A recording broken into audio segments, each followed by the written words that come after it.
So another question that I get all the time from my first-time home buyers in particular is, should I wait to buy or should I buy now?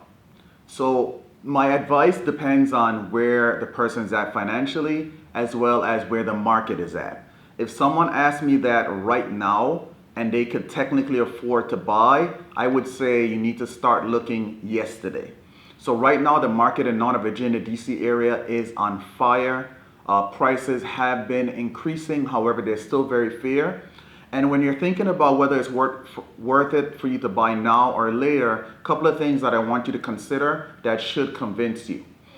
First and foremost, if you are living with relatives, and you're not paying rent, then the longer you stay with them, the more you can save. So that's a great option for saving money. If, for example, you have no down payment and you do not want to do 100% financing, which I do not advise unless you absolutely have to, that's a great option for you to save money for a future purchase. Now, if you're renting and you want to wait to buy, you'll see that the money that you're paying in rent can offset what you're trying to save. So let's say, for example, your rent is $1,000 per month and you're waiting 6 months before you buy. That's $6,000 in rent payments that you're never going to get back.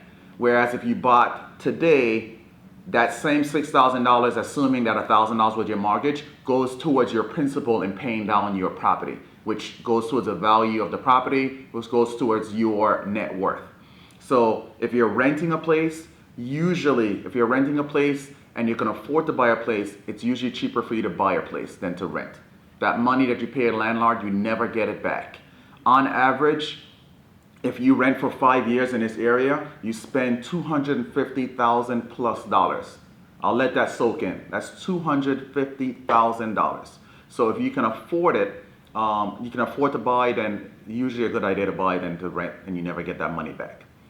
Another good tip along those lines is you have to look at the potential of interest rates rising.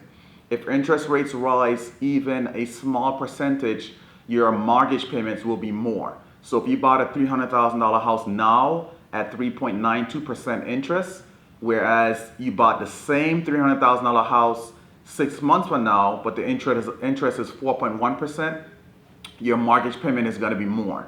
So you might have waited to save more money, but you're going to pay more in interest over time. And keep in mind, most mortgages are 30 years. So that increase in the interest you pay for 30 years. 9 out of 10 times, whatever you saved for those couple of months is going to be nothing compared to how much you're going to pay in interest over the time of the loan. So those two very, very important tips I would keep in mind when you're considering, should I buy now or should I buy later? Third, but one of the also the most important would be, there's also the potential of the home prices going up. So if you wait 6 months from now in this area, I can almost assure you that the price of the house is going to be more. So if you're trying to save, let's say 10 grand in the next 6 months, the house very well could be $10,000 more than if you bought it today. So you're kind of back at square one and it negates itself. Hope those tips helped. Be sure to tune in for more of my videos, and thanks for watching. See you next time.